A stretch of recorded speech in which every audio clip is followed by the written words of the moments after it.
Ils sont tout heureux. Après un travail abouti, la feuille de route de la FM Saint-Philou adoptée ce samedi prévoit donner plus de dynamisme au conseil du comité de cet arrondissement dans le respect scrupuleux des ordres du Parti congolais du travail. Et nous sommes très contents aujourd'hui d'avoir tenu notre première session inaugurale du conseil du comité, chose qui nous donne aujourd'hui l'autorisation, sinon que le feu vert pour pouvoir tenir nos activités dans notre arrondissement. Nous sommes la jeunesse du parti au pouvoir et donc nous avons l'obligation d'accompagner, de soutenir toutes les actions du gouvernement. Il y a aussi la participation à toutes les activités du Parti congolais du travail. Donc grosso modo, cette feuille est pour nous en tout cas une Bible. Et tout ce que nous allons faire doit figurer dans cette feuille de route. Apporter du son nouveau à la FM Saint-Philou, le conseil va naturellement s'appuyer sur des campagnes d'adhésion massive.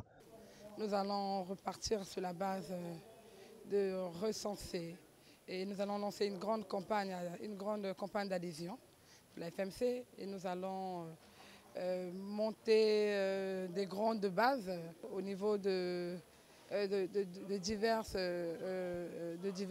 zones. Présidentielle de 2026, échéance qui a toujours placé le Congo au cœur de toutes les attentions. Louant la politique de la gouvernance intergénérationnelle menée par Denis Sassou Nguesso, premier membre d'honneur de leur organisation, Honoré Mwanda a appelé au respect des institutions de la République et a donné la priorité au Congo.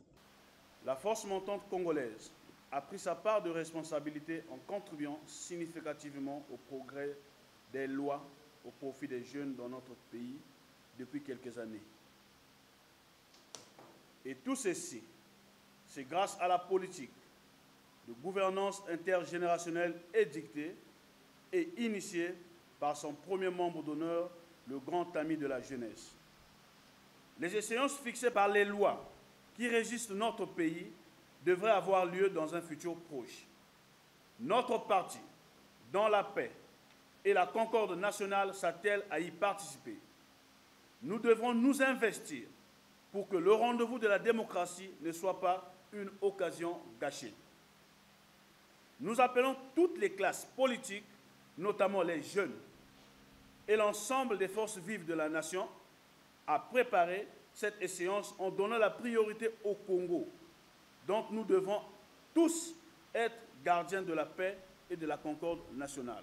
À l'adoption de cette feuille de route lors de la session inaugurale, le chef du comité PCT du 7e arrondissement a rappelé aux conseillers le mot d'ordre du secrétaire général du Parti congolais du travail, Pierre Moussa, qui doit être manifeste en filou. Il s'agit de l'unité en béton,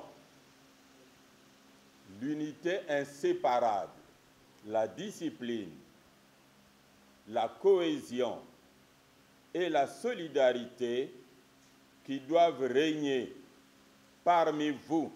Unique conseil du comité de la force montante congolaise dirigé par une femme au Congo, la FM Saint-Philou Ngamaba s'est montrée déterminée à mener à bien ses activités dont le plan d'action sera déterminé dans les prochains jours.